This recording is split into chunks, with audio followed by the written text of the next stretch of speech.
Welcome back to Both Sides Book Club with your favorites, Debbie and Catie. Hi guys. So, welcome back. We're so excited to have you as per usual.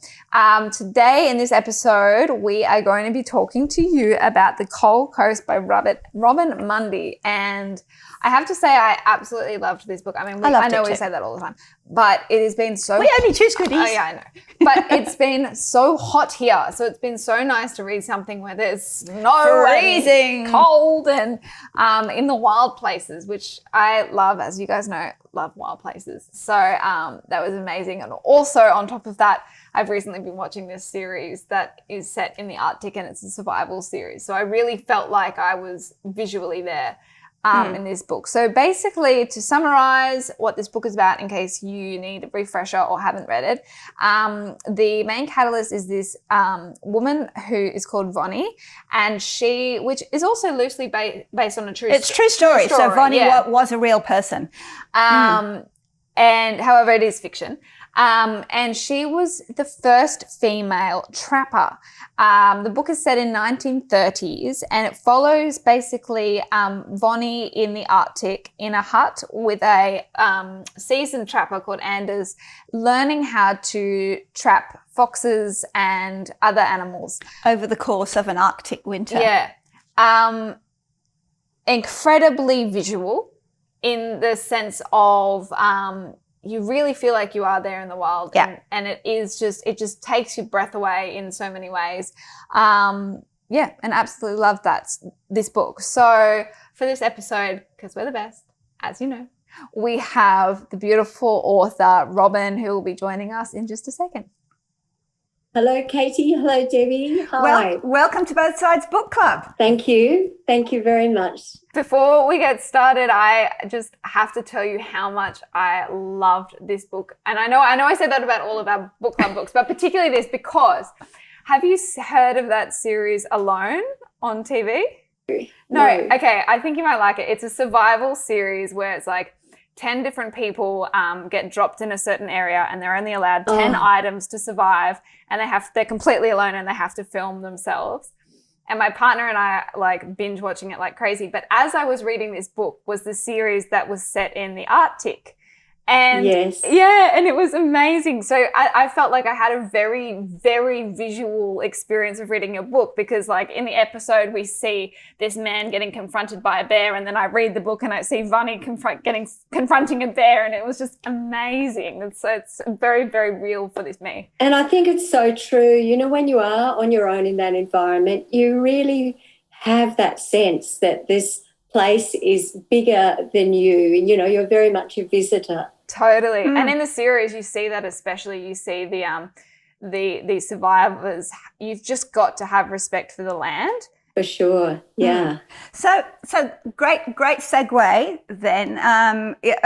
You know, you've actually spent much. Obviously, you're from Tasmania. You live in Hobart, but you've spent best part of the last 20 years or so working as a tour guide and an expedition leader to all kinds of far-flung places: Antarctica, the Arctic, Svalbard, which is Greenland. The coolest job ever. By the way. So where have you always loved cold? Obviously, that's the common denominator, is that they're all pretty cold and wild. So where, like, how and where, why?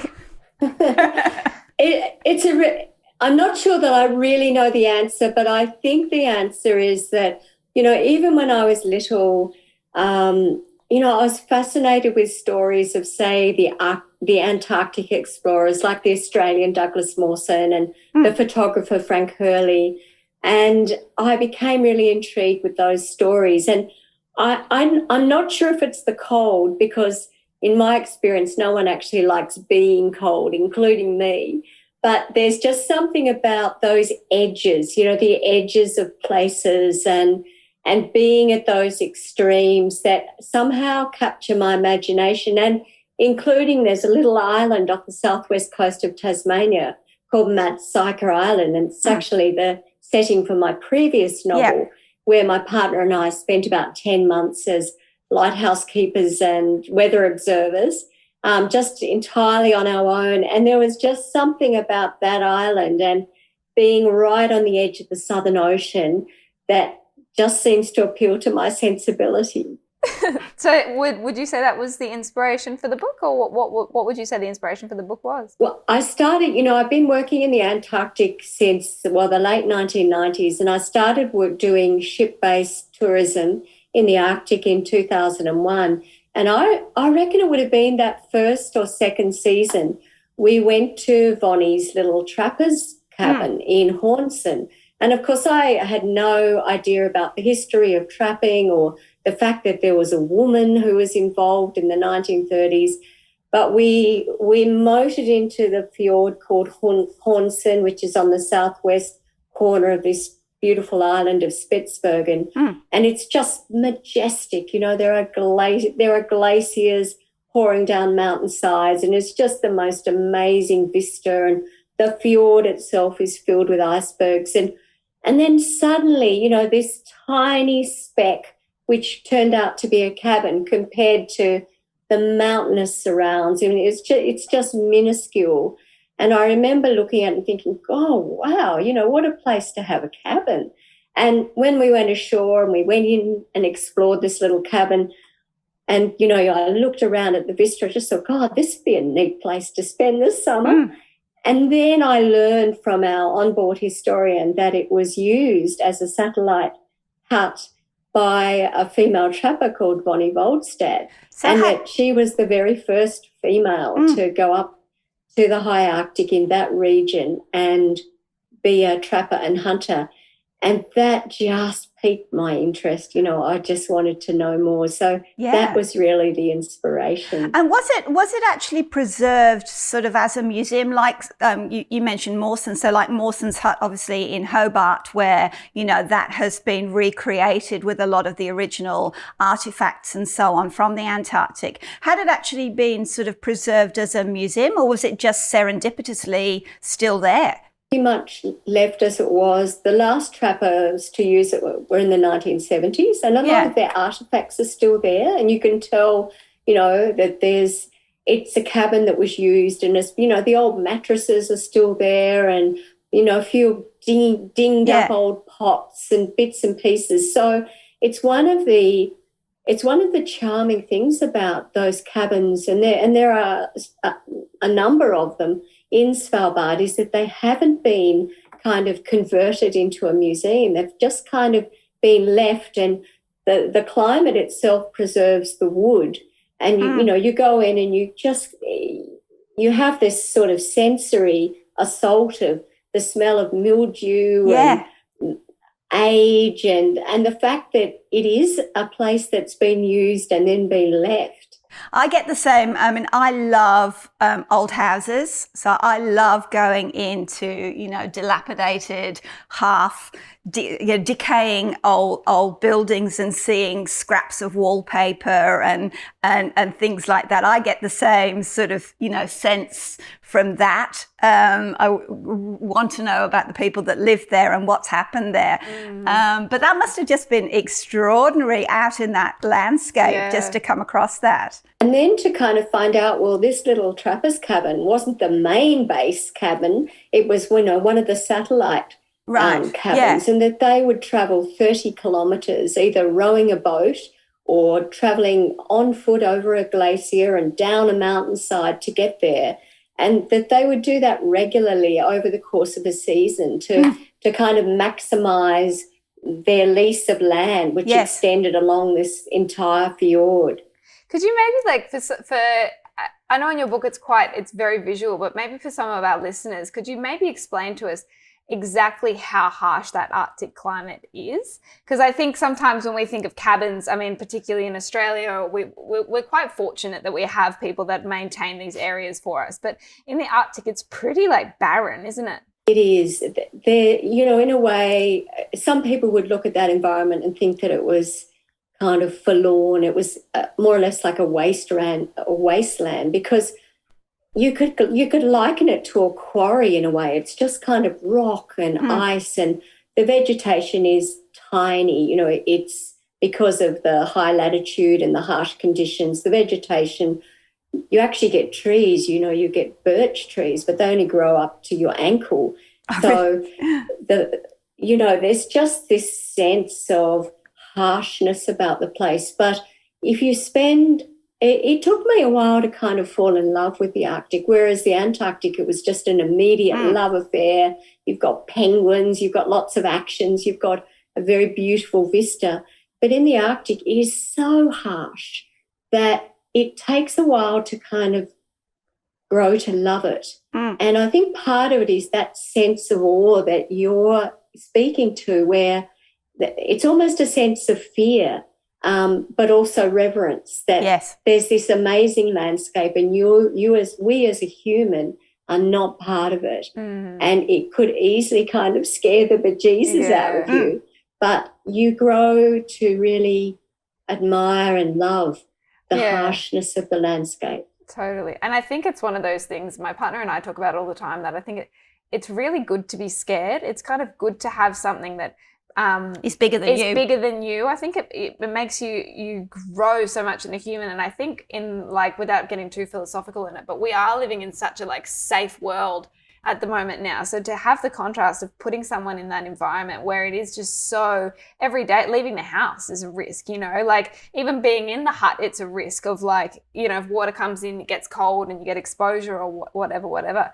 So I think that sort of thing, it's what am I trying to say? That it's what it means to be human in a way, it makes you live, I think. That's what I got from your book. One theme in the 3 novels I've written is to put people in those environments where they don't feel entirely comfortable, but where the environment itself almost has a transformational effect over time. And, even though Wanny Woldstad was an incredibly adept woman, and she was fantastic with a rifle, and she was very practical and all of those things, there are chapters in the book which you will have read where, she has to remind herself that she's just this tiny little being in this very potentially dangerous environment, and she feels that every day. We mentioned, or you mentioned briefly, that Wanny had the very first taxi, was the first taxi driver in Tromsø, where she was based, and for those of you that haven't read the book, it's not too much of a spoiler that Wanny is a widow. Her husband died of the influenza. We should mention that the book is set in the 1930s. In the 1930s. So that in itself, for a young woman to be driving a taxi at that time, was quite extraordinary. Why do you think that she chose then to go on and become a trapper and a hunter? It seems that it's such a enormous decision to make. What do you think compelled her to do that?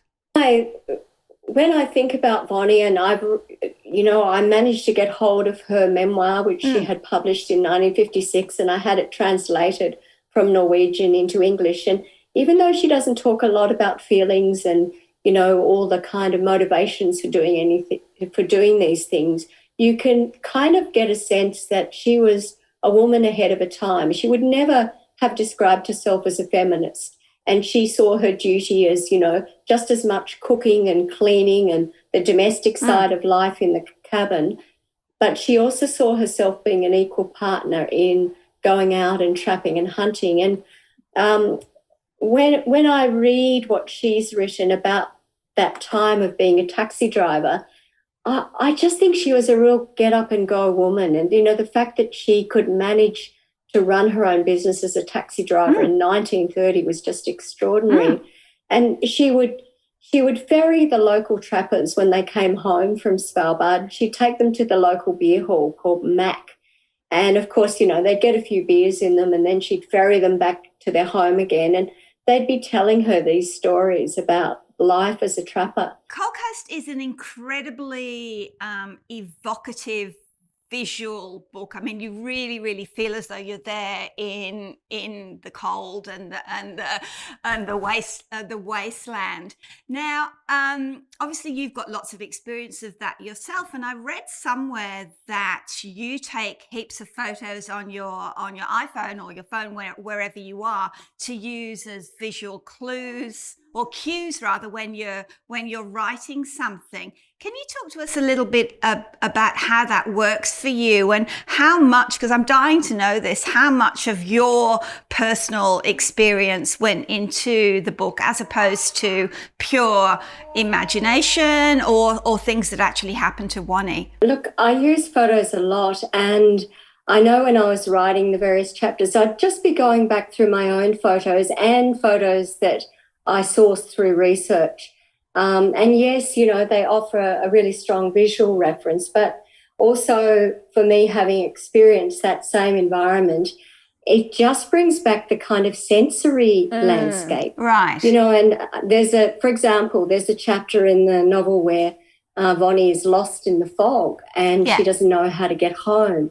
And I remember being on a voyage and driving a Zodiac and just being in pea-soup fog and thinking, you know, am I going to be able to find my way home? Like, just having no visual world at all. And so, you know, when I look back at photos of that trip, I just go back to that moment of being lost in the fog. And so being able to apply some of my feelings to what I think Wanny would have experienced. So photos for me just form a crucial part of the writing. And just, you know, I'll have 60 photos open on my screen while I'm writing. That's amazing. To me, it seems similar to like when you hear a song. You know, when you hear a song and it just automatically takes you back. Yeah. That's a great comparison. It's absolutely true. Just sort of evocative. And I was particularly interested when reading that because Catie's a photographer and she and her partner, you know, work in visual media, in filming and in photography. So it was like, okay, but you're actually using that as an aid to writing is really, really interesting. Yeah. But it makes sense, as you were saying, that because it's evocative of things other than a purely visual field. Yeah, and you know, I'm a pretty ordinary photographer, so it's nothing to do with the quality of the image. It's just exactly like that song that takes you back to being 16. Yeah. That scene, as I know you were talking about it just before with the fog. To me, we've had a similar experience in Mum and I. We were skiing in Canada. Where were we? We were somewhere, and we experienced a whiteout. Yeah. And basically, it's almost like you've got vertigo. You don't know up, down, sideways at all. No, you have absolutely no proprioception whatsoever if you don't have some sort of visual reference, do you? How did you get out of the fog? I'm interested to know. I'd have a GPS, but between my Zodiac and the ship, there were icebergs. So I couldn't go just zooming back to the ship and I'd, you know, get to a sort of shape and realise, well, that's an iceberg, and have to kind of go around and just feeling very vulnerable. Oh my God. While pretending I was totally in control. You are a kick-ass woman, Robyn. I love you. Here comes Polar Bear. Hey, Polar Bear, how's it going? We can't go up. We can't go down. We're going to have to go around. We're going on a bear hunt. Yeah, bear hunt, exactly. There you go. Theme song for the book. So one of the things that we've talked about throughout the book, throughout this interview, is trapping. And for those of you that don't know, haven't read the book and we don't know what trapping is, trapping in this book refers to trapping foxes and polar bears and other animals for their furs and selling them on the market. So obviously in a modern world, trapping for fur is a big fat no. And so I'm just interested, was it challenging to write that? Because you're writing in a world that, well, what am I trying to say? That you're writing in a past world where it was accepted in the 1930s, and you would obviously have to be very cautious about what you say and how you present it without romanticizing it. And how was that experience? It was a pivotal decision in whether I'd write this book or not, because just exactly as you said, you know, I needed and wanted to be true to a 1930s mindset toward animals, which was probably, probably much more pragmatic than it is now. I mean, just to give you a commercial sense, a coal miner working up in Svalbard in the 1920s was earning 10 krona a day. The pelt of a blue fox was worth 800 krona. Oh, wow. So you can see, just as we do now with commercial imperatives, that there would have been a big attraction. Yeah. And some of these trappers would have believed that they were about to make their fortune, which very few of them ever did. But I knew that it was going to be my biggest challenge, and maybe it still is. Maybe there are readers who just will not pick up this book because it's about trapping and hunting. But I hope that I've navigated a course which isn't to romanticize or sensationalize or sanitize the act of trapping and hunting, but to show it as it was. And part of that showing it as it was is that I really wanted a counterpoint to the human experience. So part of the narrative is written from the point of view of a very young, small, blue Arctic fox who is trying to survive during its first Arctic winter and is trying to avoid getting itself trapped in one of the trappers. In amongst the conversation about trapping, I think one of the things that is quite remarkable and worth making a point about is, yes, although they are doing their trapping, which now we look through the scope as a negative thing, back in the time not so much, but their carbon footprint, but their footprint is so minimal. I mean, they are living off the land entirely. All of their besides a few essentials like flour and some other things, but and I think it's really important that we talk about that, because it's so easy to look through a scope of looking at things, well, that's not the right thing to do. But, how many of us can say that we live with such small footprint?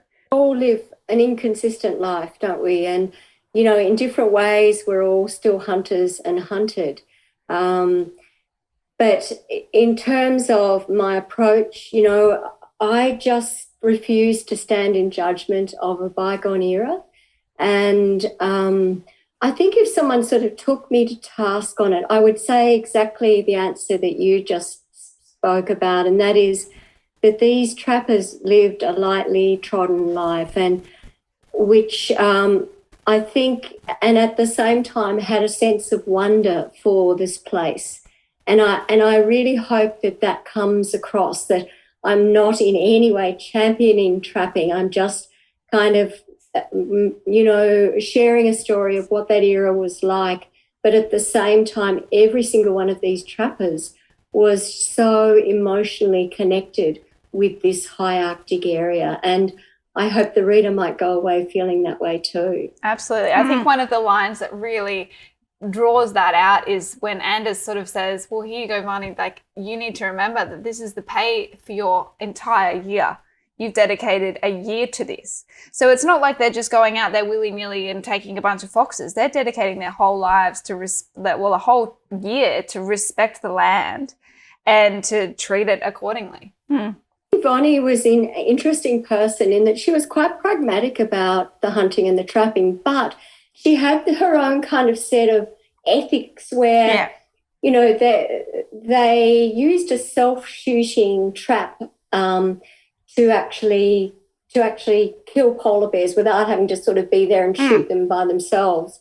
And Wanny just thought this contraption was ghastly. She thought it was, just a horrible, unfair thing, that there was no sport, there was no equal battle between the bear and the human, and it was much more equitable for a human to have to encounter a bear and for the two of them to work it out together. And I found that really interesting. And so one of the tensions in the book, which is true to the diaries that I read that Wanny wrote, is that her trapping partner Anders makes a reference to her being too soft to be a trapper. And she argues against that. She doesn't, it's not the nature of the work that troubles her. it's these sort of unequal battles between a human and an animal. Yeah, I mean, you get the impression. I mean, we're talking a little bit about the foxes and about Little Blue and the way that, you know, that dissipates the horror, if you like, or the harshness of the trapping and the hunting, and makes us actually go, you know, really feel protective about the foxes and wants them to survive. And I get the impression from the book that Wanny also, what you were just saying, you know, in terms of the battle between the hunter and the hunted, is that she was quite ambivalent about the traps that they use for the foxes as well. You know, there are those scenes where she sees Little Blue on the roof and so on, and she's not going to, you know, rush out and try and kill her. So there is that you know, that respect for the balance, isn't there? Yeah, and I read a lot of trapper accounts from the area and from the era, and one thing many of them said was that they all would have a house fox. A fox would kind of befriend them and they'd feed it with the hope that fox would draw other foxes into the region. But when, you know, if and when the house fox eventually got trapped in the trap, all of the trappers felt this sense of sadness, you know, that they're, and almost, it's almost like having a pet dog or a pet cat, you know, that now it was gone. Wow. I have to ask, have you ever had an encounter with a bear? From a distance, yes, several where we've had to evacuate passengers and get back on the ship. But one of the things with tourism in the Arctic is you never go ashore if you know there's a bear there. So before you go out on any landing, you spend a lot of time trying to ensure that there is no bear. Right. And that it's not a perfect system because the terrain is undulating and there may be a bear back a kilometre in a dip who's asleep. And, you know, you send out, I'm a rifle bearer, and you send out a couple of rifle bearers and they first of all scope out the region where you will be. Yeah. But while you are on shore, you're continually flanked by rifle bearers. You can't, unlike the Antarctic, you can't just kind of wander off on your own. Yeah. Because there's always the risk that a bear might even swim in and, arrive on shore. Right. And I think the worst day of your life would be if you had to shoot a bear. Yeah, absolutely. Well, Robyn, I've got a bit of a girl crush on you. I think you're amazing. And the life you live is it's incredible. And so I hope that you can get back to the Arctic and all the wild places soon. Well, you're doing it anyway, aren't you, in Tasmania? Oh, I'm doing a bit of track guiding. That's keeping me busy. COVID kind of quashed the polar tourism for a couple of years, but that's all getting back on track and hopefully starting a new project within the next few months. Well, we can't wait to see what you write next, and we're sure it's going to be about another wild place. Thank you, Debbie, and thank you, Catie. It's been an absolute delight, and I do hope that your readers enjoy the book. I'm quite sure that they will, and we just thank you again. We just loved your book. Yeah, congratulations. Lots of love. Thank you. Bye. Oh, I just love talking to authors. It's so good. We're very lucky. So thank you, Robyn, and thank you to all our other authors. And what an awesome life Robyn lives. Yes, totally. It's definitely one I fantasize about. Totally about having a dream and just living it. And also, go women. So sick. So sick. So thank you so much, Robyn. You're a delight to talk to, and we're just so grateful. And we hope you'll enjoy the book, as Mum said. But let's introduce our next book, please. Okay, so something a little bit different next time. So this one is called Olga Dies Dreaming, and it is by an American author called Xochitl Gonzalez. And it, just to tell you a little bit of a taster, it is set in New York, mainly in New Jersey. And it's the story of a brother and sister, Olga, who is a wedding planner for the rich and famous and glitterati of New York, and her brother Pedro, who is a US congressman.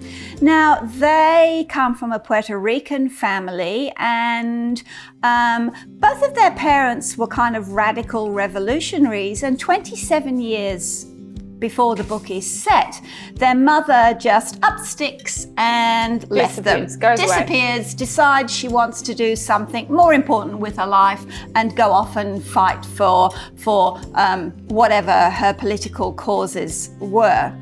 So at this time in 2018, we have Hurricane Maria that is bearing down on Puerto Rico, and the mother, Blanca, reappears into their lives. Amazing, guys. So we cannot wait to chat to you about this one later in March. And as always, we love you guys. Thank you for supporting us and reading along with us, and we will chat to you soon. Happy reading. We hope you enjoyed watching this episode. If you did, please leave us a comment below. We'll see you soon.